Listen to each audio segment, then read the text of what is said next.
Sahabat Al-Ma'tuk, mari berdonasi untuk keperluan serta kegiatan media Al-Ma'tuk agar kami dapat selalu menyajikan tayangan-tayangan yang bermanfaat bagi umat muslim. Caranya mudah, silakan klik link yang ada di kolom deskripsi atau scan barcode donasi yang berada tepat di layar Anda. Jazakumullah khairan wa barakallahu fikum.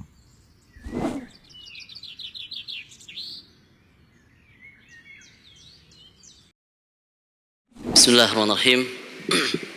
Assalamualaikum warahmatullahi wabarakatuh. Innal hamdalillah nahmaduhu wa nasta'inuhu wa nastaghfiruh wa na'udzu billahi min shururi anfusina wa min sayyiati a'malina. May yahdihillahu fala mudilla lahu wa may yudlil fala hadiya lahu. Asyhadu an la ilaha illallah wahdahu la syarika lahu wa asyhadu anna Muhammadan abduhu wa rasuluhu man la nabiyya ba'dah. Allahumma salli wa sallim ala nabiyyina Muhammadin wa ala alihi wa ashabihi wa man tabi'ahum bi ihsanin ila yaumiddin wa ba'd. Fa inna asdaqal hadithi kitabullah wa khairal huda huda Muhammadin sallallahu alaihi wasallam wa syarrul umuri muhdatsatuha wa kullu muhdatsatin fid dini bid'ah wa kullu bid'atin dhalalah wa kullu dhalalatin finnar. Ahibati fillah, azanallahu wa iyyakum jami'an. Semoga Allah senantiasa memberikan taufik dan hidayah kepada kita semua, serta Allah berikan kita kekuatan untuk kita bisa istiqomah terus berada di jalan Allah Subhanahu wa taala. Kita kembali berada di penghujung hadis dari bab fadlul zuhdi fid dunya wal hathi ala taqallul minha wa fadlil faqr. Bab tentang keutamaan zuhud dari dunia dan anjuran untuk mengambil bagian yang sedikit darinya dan keutamaan kefakiran. Kita ambil hadis yang terakhir, yaitu hadis yang diriwayatkan dari Abu Hurairah radhiyallahu anhu. An Nabi sallallahu alaihi wasallam qala, dari Nabi sallallahu alaihi wasallam bersabda, asdaqu kalimatin qalaha sya'irun kalimatul abidin. Perkataan yang paling jujur yang diucapkan oleh seorang penyair yaitu perkataan yang dikatakan oleh Labid. Ala kullu syai'in ma khalallahi batilun, ala kullu syai'in ma khalallahi ma khalallaha batilun. Ketahuilah bahwasannya segala sesuatu selain Allah Subhanahu wa taala maka tempat kembalinya adalah fana, akan hilang dan akan binasa. Hadis ini muttafaqun alaih, diriwayatkan oleh disepakati oleh Imam Bukhari dan Imam Muslim. Kita ambil beberapa fawaid yang perlu kita pelajari, yaitu adalah Nabi Muhammad sallallahu alaihi wasallam mengambil potongan syair untuk menjadi hujjah, mengambil potongan syair untuk menjadi hujjah karena di dalamnya terdapat kebenaran, karena di dalamnya terdapat kebenaran. Al-haqqu ahaqqu an yuttaba. Kebenaran itu lebih pantas untuk diikuti. Baik kebenaran itu datangnya dari lisan orang-orang fasik, dari lisan orang-orang yang fasik, maupun kebenaran itu datang dari lisan orang-orang saleh, bahkan sampai kebenaran itu datang dari orang-orang kafir. Selama itu kebenaran yang dikuatkan dan hujjah didasari oleh Al-Quran dan Sunnah, maka patut untuk kita ikuti. Bahkan sampai pun kebenaran itu datang dari lisan syaitan, sebagaimana kisah Abu Hurairah yang memberitahu kepada Rasulullah sallallahu alaihi wasallam bahwasanya pada setiap malam datang syaitan berkali-kali di saat beliau menjaga Baitul Mal. Kemudian syaitan mengatakan, kalau kamu ingin berlindung dariku, dariku, maka bacalah ayat kursi. Kemudian disampaikan kepada Rasulullah sallallahu alaihi wasallam, Rasul mengatakan, shadaqa huwa walau kana kadzaban. Benar ucapannya meskipun dia pendusta. Tapi kebenaran adalah kebenaran, dia paling berhak untuk diikuti. Dan syair sebelum datang masa keislaman, yaitu syair jahiliyah secara dominan di dalamnya banyak kandungan kedustaan. Banyak kandungan kedustaan, banyak isinya kesyirikan, kemaksiatan, bahkan sampai kezaliman. Kemudian datanglah zaman Islam, zaman kenabian, maka bergeserlah syair-syair menjadi beberapa fokus sehingga hukum syair terpecah menjadi beberapa hukum. Yang hukum asal syair adalah mubah. Hukum asal syair adalah mubah. Kemudian bisa bergeser menjadi wajib jikalau tidak dengannya kita tidak bisa memahami Islam. Makanya kita lihat beberapa matan atau buku-buku ringkas itu disusun dalam bentuk syair, nazam, potongan-potongan syair. Seperti beberapa Alfiyah bin Malik, terus Manzumah Baiquniyah dan yang lain-lainnya itu tersusun dengan susunan syair. Susunan syair yang dengannya kita bisa memahami Islam. Yang terkadang al-wasail la ahkam maqasid. Wasail segala sesuatu itu memiliki hukum tujuan. Nah, dengan kita mempelajari syair tujuannya adalah memahami Al-Quran dan Sunnah, maka menjadi hukumnya wajib. Kemudian bisa bergeser menjadi sunnah, ya, yang mana syair itu tujuannya untuk menegakkan Islam atau membela Islam. Nah, itu bisa atau mengajak kita untuk berbuat baik. Itu bisa menjadi sunnah dan bahkan bisa menjadi makruh, bisa menjadi haram, tergantung tujuan kita membawa syair ini kemana. Tergantung kita bawa syair ini kemana. Dan Nabi SAW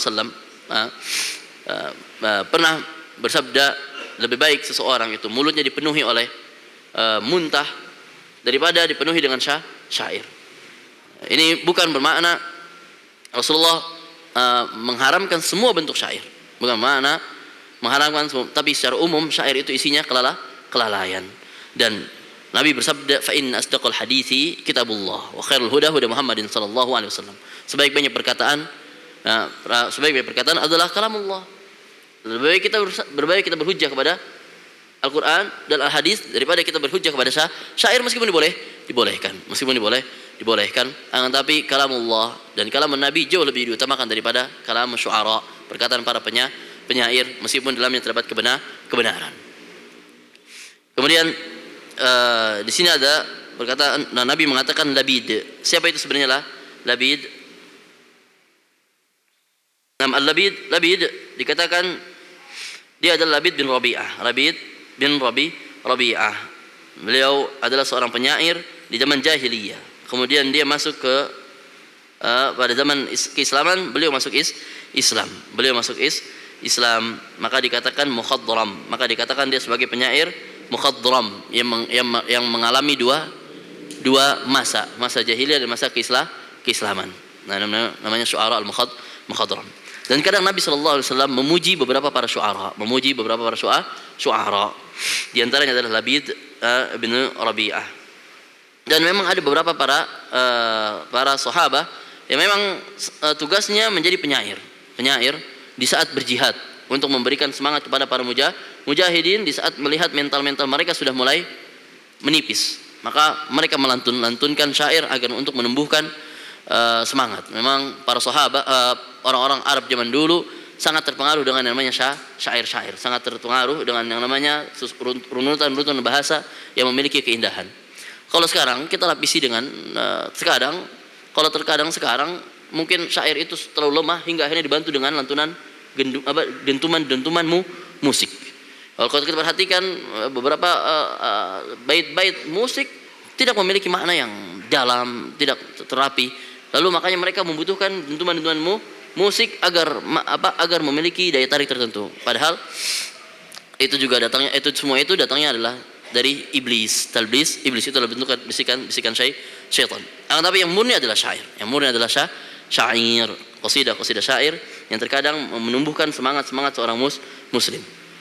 Nah, di antara para sahabat yang diberikan yang biasa melantunkan syair di dalam peperangan yaitu Abdullah bin Rawahah, kemudian Ka'ab bin Malik dan Hasan bin Thabit radhiyallahu taala anhum. Menandakan syair diperlukan untuk menyemangati seorang muslim. Bahkan syair terkadang diperlukan untuk memudahkan kita dalam proses belajar. Kemudian Labid bin Rabi'ah di masa keislamannya, beliau mengatakan aku dulu sibuk dengan syair, kemudian aku masuk Islam, kemudian aku tinggalkan syair. Kata Labid bin Rabi'ah, dulu aku terbiasa dengan syair. dan aku hidup dengannya. Karena di zaman dahulu syair sebagian dari mata pencaharian yang memuji orang kaya, kemudian orang kaya membayar syair tersebut. Kemudian beliau mengatakan abdalani Allahu bisy'ri surat al-Baqarah wa Ali Imran fazada Umar fi ataihi.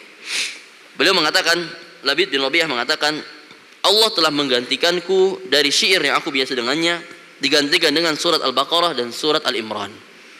Menandakan bahwasanya Al-Quran itu memiliki pengaruh yang sangat kuat, melebihi kualitas daripada kualitas syair. Sebagaimana yang pernah dirasakan oleh Al-Walid bin Al-Mughirah di saat datang kepada Rasulullah SAW menawarkan sesuatu. Kemudian Rasulullah menjawab dengan wahyu di dalam surat Al-Mudaththir. Kemudian Walid bin Al-Mughirah mengatakan, innaha la halawah wa innaha la halawah wa innaha la ya'lu wa la yu'la alaih. Ini sesungguhnya perkataan ini memiliki cita rasa yang sangat manis, dan ini adalah perkataan yang sangat tinggi dan tidak bisa ditinggikan. Sesungguhnya ini adalah faqala in hada illa sihrun yu'sar in hada illa alqaul bashar sauslihi saqar wa ma adraka ma saqar. Dan selanjutnya Al-Walid bin Mughirah terpengaruh dengan perkataan ayat-ayat yang Allah turunkan kepada Nabi Muhammad SAW, menetapkan kedudukan Al-Quran itu jauh lebih mulia dan jauh lebih tinggi daripada asy-syair. Sehingga para penyair pun meninggalkan syairnya lalu terpengaruh dengan ayat-ayat Allah Subhanahu wa taala. Kemudian Umar menambahkan pemberiannya kepada siapa? Kepada Labid, menandakan bahwasanya orang-orang yang baru masuk Islam, mereka adalah mu'allafatul qulub, orang-orang yang perlu kita lembutkan hatinya dengan pemberian yang kita berikan. Begitu pula kepada orang-orang yang baru mulai mengenal hijrah, baru mulai mengenal Islam dengan baik, yaitu dengan berhijrah. Mereka adalah orang yang layak untuk kita sentuh, untuk kita berikan kelebihan, untuk kita tambahkan jatahnya, untuk kita berikan pelayanan yang lebih. Sehingga disinilah letak seorang atasan, seorang memiliki kedudukan bukan untuk menguasai tapi untuk melayani, bukan untuk menguasai, justru untuk melayani orang-orang yang perlu kita sentuh agar hati mereka semakin dekat kepada Allah Subhanahu wa taala. Maka dari sini menjadi catatan keras bagi para penuntut ilmu dan para ahlul ilm. Mereka orang-orang yang sudah mengetahui ilmu dan mereka yang sudah berilmu sudah tidak pantas lagi untuk dikatakan mu'alafatul qulub. Mereka orang-orang yang sudah memiliki tingkat keilmuan tertentu, memiliki tingkat derajat keilmuan tertentu, bukan lagi untuk dilembutkan hatinya. Heran sekali ketika orang-orang yang sudah memiliki ketingginya ilmu malah semakin dilembutkan hatinya, menandakan bahwasanya hati kita terlalu keras sampai perlu dilembutkan kembali. Seharusnya mereka yang dilembutkan hatinya adalah orang-orang yang baru mengenal Islam, orang-orang yang baru menjajaki jalan hijrah. Mereka adalah orang yang perlu kita rangkul. Adapun orang-orang ahlul ilm, mereka adalah orang-orang yang pantas untuk diberikan nasihat yang lebih keras lagi, lebih tegas lagi, lebih syadid lagi, agar mereka mengerti siapa sejatinya dirinya, yaitu hamba Allah Subhanahu wa taala. Maka enggak heran Rasulullah sallallahu alaihi wasallam memberikan sikap yang berbeda kepada para sahabat. Terkadang Rasulullah sallallahu alaihi wasallam syadid kepada Umar, keras kepada Umar, keras kepada Abu Hurairah, terkadang keras kepada Abu Bakar, tapi lembut kepada beberapa sahabat. Di antaranya kisah seorang Arab Badui yang kencing di masjid, menandakan mereka adalah orang-orang yang jahil, belum tahu apa-apa. Maka perlu kita rangkul, kita sentuh. Hati-hati, keimanan mereka masih terlalu tipis, mereka masih terlalu tipis, maka perlu kita rangkul. Adapun orang-orang yang sudah berilmu, orang-orang yang sudah mengerti agama Islam ini, maka konsumsinya adalah sesuatu yang harusnya menggerakkan kita untuk terus taat, menggerakkan kita untuk tetap sadar diri sejatinya siapa diri kita, itu hamba Allah Subhanahu wa taala. Maka enggak heran terkadang antara ahlul ilm dan ahlul ilm lainnya ucapannya terlalu keras. Antara ahlul ilm dan ahlul ilm yang lainnya di saat menasihati sangat keras. Seperti Ibn Abbas mengatakan kadzaba aduwullah, telah dusta musuh Allah Subhanahu wa taala. Padahal sesama muslim, cuman memang itu ketegasan untuk memberikan peringatan kepada saudaranya. Ya, bahkan Nabi SAW sendiri mengatakan qatalahumullah. Ya, ketika ada seseorang sahabat yang bertanya kepada sahabat yang lainnya tentang hukum dia yang sedang banyak luka, lalu di waktu malam mandi junub, di waktu malam mimpi basah. Kemudian apa yang harus saya lakukan? Kemudian sahabat yang lain mengatakan ente harus mandi junub. Akhirnya sahabat ini mandi dan meninggal. Kemudian Rasulullah mengatakan qataluhu qatalahumullah. Ini kan tegas sekali. Mereka telah membunuhnya, semoga Allah membunuh mereka. Ini kan bukan bermakna Rasulullah memberikan ancaman, tapi inilah ketegasan bahwasanya ahlul ilm dia harus mengerti siapa sejati dirinya. Ahlul ilm harus mengetahui siapa sejati dan konsumsi yang kita rasakan memang seperti itu. Bukan lagi mu'alafatul qulub, bukan lagi orang-orang yang harus dilembutkan lagi hatinya. Apakah terlalu keras mereka para ahlul ilm sampai hatinya harus dilembutkan kembali? Kan tidak. Orang-orang yang perlu dilembutkan hatinya adalah orang-orang yang baru mengenal Islam, baru-baru mulai menjajaki hijrah, mengenal agama Islam ini jauh lebih baik. Dari sinilah yang perlu kita ketahui beberapa poin yang perlu kita catat. Dari sini kita fahami betul ala kullu syai'in ma khalallahi batilun. Sesungguhnya segala sesuatu yang selain Allah akan hilang dan akan sirna. Maka titipkanlah kebahagiaan kita, titipkanlah harapan kita hanya kepada Allah Subhanahu wa taala. Jangan sampai kita titipkan kebahagiaan dan harapan kita kepada sesuatu yang akan fana, yang nanti hasilnya, yang nanti ujungnya adalah kekecewaan. Di saat kita jatuh pada kekecewaan, kita entah tahu apakah kita akan bangkit kembali atau justru kita akan membunuh diri kita. Wallahu taala alam bisawab. Maka ini yang perlu Anda sampaikan, bahwasanya ketika kita sudah berikan harapan kita kepada Allah Subhanahu wa taala, sehingga kita akan merasa cukup apa yang Allah akan berikan kepada kita, dan bahkan bersyukur atas apa yang Allah lebihkan untuk diri kita. Dan kita bersabar jikalau Allah belum memberikan kepada kita, karena memang Allah Subhanahu wa taala yang memiliki segala hal. Kita hanyalah hamba Allah Subhanahu wa taala yang berharap, yang menginginkan kebaikan, yang menginginkan kelebihan untuk kita bisa kembali kepada Allah Subhanahu wa taala. Hada wa sallallahu ala nabiyina Muhammadin wa ala alihi wa sahbihi wasallam. Semoga bermanfaat. Semoga Allah berikan taufik pada kita semua. Sehingga Allah melembutkan hati kita untuk terus bisa bersabar dan terus qanaah dan terus bersyukur atas apa Allah berikan kepada kita. Barakallahu fikum. Assalamualaikum warahmatullahi wabarakatuh.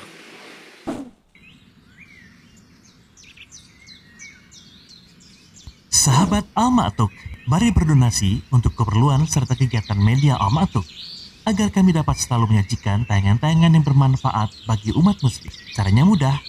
Silakan klik link yang ada di kolom deskripsi atau scan barcode donasi yang berada tepat di layar Anda. Jazakumullah khairan wa barakallahu fikum.